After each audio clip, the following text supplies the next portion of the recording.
Assalamualaikum warahmatullahi wabarakatuh. Perkenalkan, nama saya Beatrix Durfinca Tanai dengan NIM B1D1090065. Pada kesempatan kali ini saya akan menjelaskan mengenai hemostasis. Hemostasis merupakan mekanisme tubuh yang bekerja untuk melindungi tubuh dari perdarahan dan kehilangan darah. Hemostasis adalah mekanisme tubuh untuk menghentikan peredaran darah secara spontan agar tidak kehilangan darah terlalu banyak. Bila terjadi luka pada pembuluh darah, sehingga darah tetap cair dan mengalir secara lancar. Kelangsungan hemostasis dipertahankan dari proses keseimbangan antara peredaran dan trombosis yang melibatkan komponen sistem vaskular, trombosit, faktor koagulasi, fibrinolisis, dan antifibrinolisis. Proses hemostasis dibagi menjadi 3 tahap, yaitu tahap pertama stase vaskuler, pembentukan sumber trombosit dan koagulasi darah. Proses pertama fase vaskular. Pembuluh darah yang terpotong atau robek akan segera berkontriksi akibat respon vaskular inheren terhadap cedera dan vasokonstriksi yang diinduksi oleh rangsangan simpatis. Konstriksi ini akan menghambat aliran darah melalui efek sehingga pengeluaran darah dapat diperkecil karena permukaan yang diatur pembuluh darah saling menekan satu sama lain akibat proses spasme vaskular awal. Penetral tersebut menjadi lengket dan melekat satu sama lain. Kemudian pembuluh darah yang rusak, kemudian untuk pembuluh darah yang rusak. Lanjutan adalah hemostasis sekunder atau faktor koagulasi. Proses koagulasi darah terdiri dari rangkaian enzimatik yang melibatkan banyak protein plasma yang disebut sebagai faktor darah koagulasi. Mekanisme kontrol pembentukan darah. Pembentukan darah merupakan proses autokatalik di mana sejumlah kecil enzim yang terbentuk pada tiap reaksi akan menimbulkan enzim dalam jumlah besar pada reaksi selanjutnya.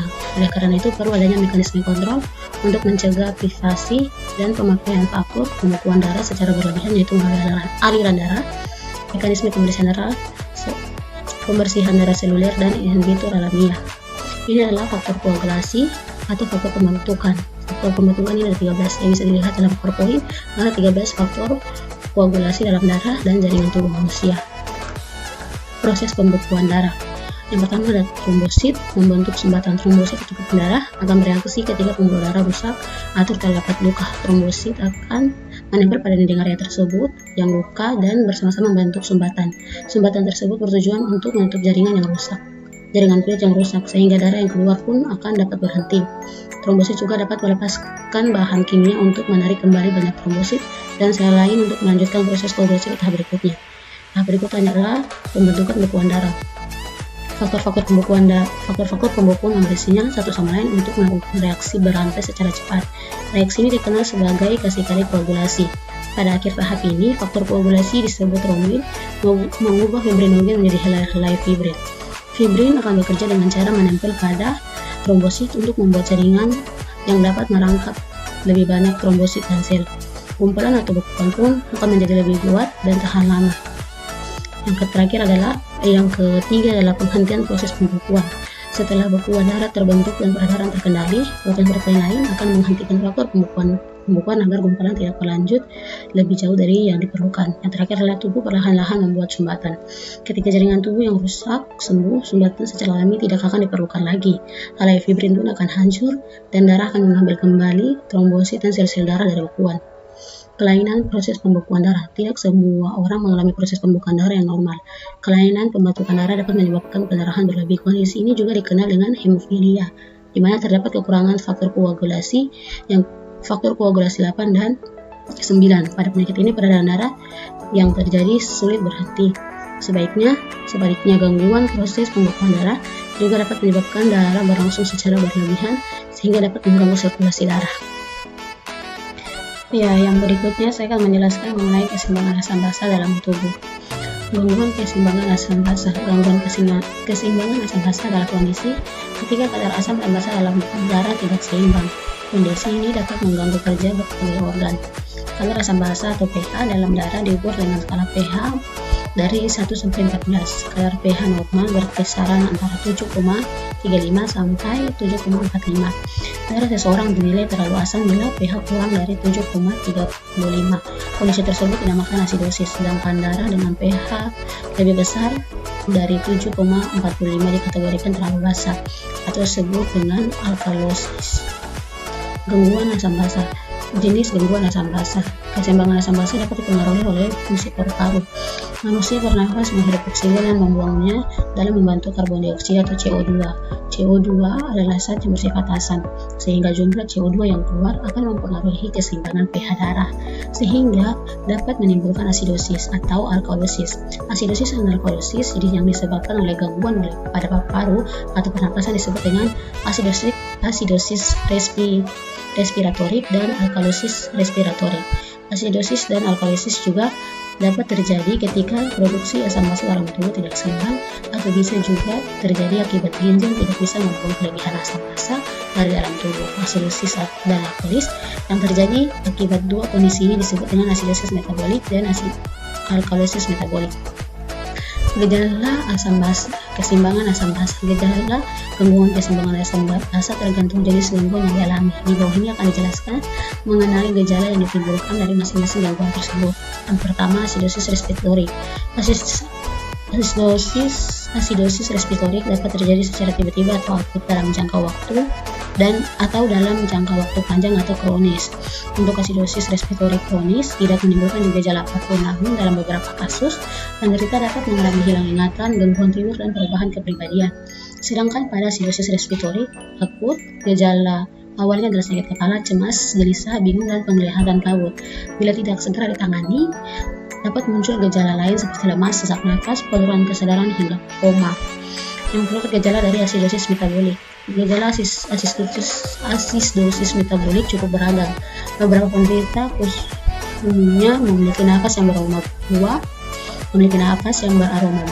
Gejala lain asidosis metabolik meliputi pusing, sakit kepala, nafsu makan menurun, mudah mengantuk, mudah lelah, nafas cepat, dalam detak jantung meningkat. Alkalosis respiratorik. Gejala dalam alkalosis respiratorik adalah bernafas terlalu cepat atau terlalu dalam. Gejala lainnya yang dapat terjadi adalah akibat rendah karbon dioksida dalam darah, antara lain pusing, kembung, mulut kering, kram otot di tangan dan di kaki, kesemutan, nyeri dada, sesak nafas, dan gangguan irida. Diagnosis keseimbangan asam basa. Ada beberapa metode yang digunakan untuk mendiagnosa asam basa. Yang pertama adalah analisis darah. Analisis darah mengukur sejumlah unsur yang mempengaruhi asam basa meliputi pH darah, bikarbonat, saturasi oksigen, tekanan parsial oksigen, dan tekanan parsial karbon dioksida. Metode berikutnya adalah tes metabolik darah. Tes darah untuk melihat kelainan metabolik dilakukan dengan mengambil sampel darah melalui pembuluh darah vena di tangan atau di lengan. Pemeriksaan paru-paru. Pada pasien yang diduga mengalami asidosis respiratorik, dokter akan menjalankan rongsen dada untuk melihat komplikasi gangguan keseimbangan asam basa seperti adalah batu ginjal, gagal ginjal, penyakit tulang, terhambatnya proses pertumbuhan tumbuh kembang, kegagalan sistem pernapasan, shock, gangguan irama jantung atau aritmia, gangguan elektronik terutama hipokalemia dan koma. Berikutnya saya akan menjelaskan cara pengambilan sampel pada analisis gas darah menggunakan tes Allen. Cara pengambilan sampel pada analisis gas darah menggunakan tes Allen. Dalam pengobatan, tes Allen adalah tanda medis yang digunakan untuk dalam pemeriksaan fisik dari darah dari mengalir ke tangan. Itu dinamai oleh Edgar Van-Joos Allen yang menggambarkan versi asli dari tes pada tahun 1929. Sebuah tes diubah pertama kali disarankan oleh Irving W. Wright pada tahun 1952. Hampir secara universal mengganti metode asli dari praktik medis kontemporer. Metode alternatif ini sering digunakan sebagai uji coba tes Allen termodifikasi. Tes aslinya diusulkan oleh tes Allen adalah sebagai berikut. Yang pertama, pasien diminta untuk mengepalkan kedua tangannya secara erat-erat selama 1 menit secara bersamaan. Kemudian ditekan pada kedua arteri radial secara bersamaan untuk menutupnya. Yang ketiga, pasien kemudian membuka jari kedua tangan dengan cepat dan pemeriksaan membandingkan warna pucatnya. Pucat awal harus segera diganti dengan rubor. Tes dapat diulang, kali ini menutup arteri urinaris.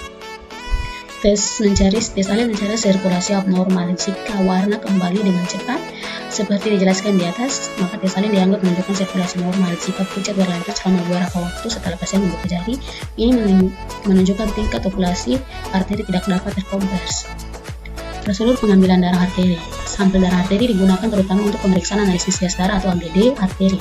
Sampel dapat diperoleh melalui dua cara, yaitu pada pasien yang sering diperiksa AGD melalui kateter dalam arteri atau dengan menggunakan spuit untuk tusukan arteri pada pasien yang hanya butuh 1 kali pemeriksaan. Sebelum pengambilan darah arteri radias harus dilakukan modified Allen test untuk menentukan apakah arteri finalis dapat memberikan sirkulasi ke kolateral ke tangan. Ini adalah modified Allen yang digunakan sebelum pengambilan darah. Bisa dilihat pada gambar pertama itu adalah pasien diminta untuk menggenggam tangan, menggenggam tekanan area unaris dan radialis dengan jari pada masing-masing arteri.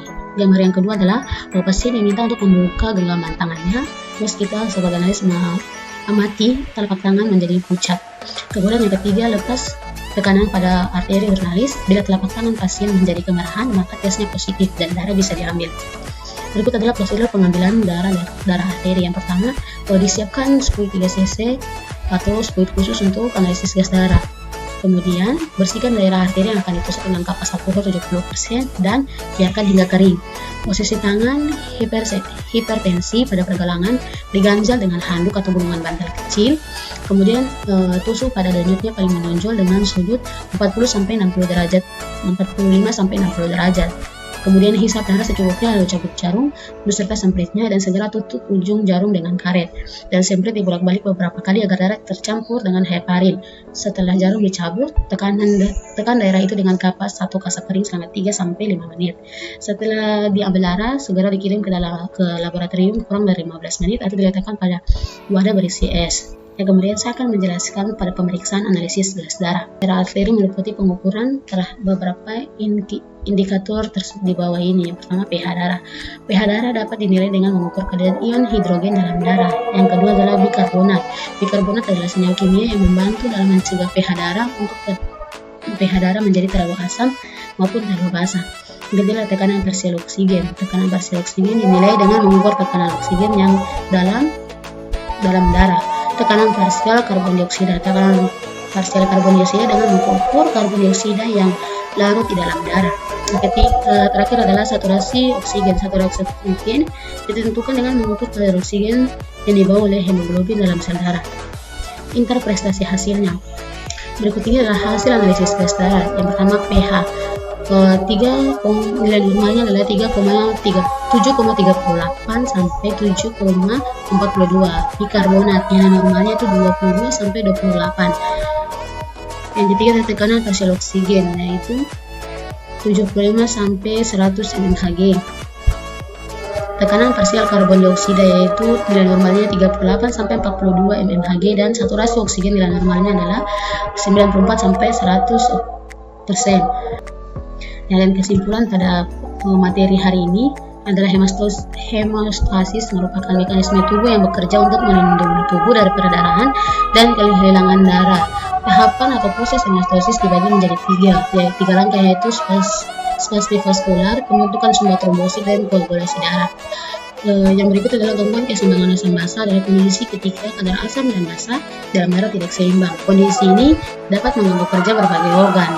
Dalam pengobatan, tes salin adalah tanda medis yang digunakan dalam pemeriksaan fisik dari darah arteri yang mengalir ke tangan. Yang terakhir adalah pada pemeriksaan ini diperlukan sedikit sampel yang diambil dari pembuluh darah pada pergelangan tangan, lengan, atau pangkal paha. Sekian dari presentasi saya pada hari ini. Kurang dan lebihnya mohon dimaafkan. Dengan saya akhiri dengan ucapan wabillahi taufiq wal hidayah. Wassalamualaikum warahmatullahi wabarakatuh.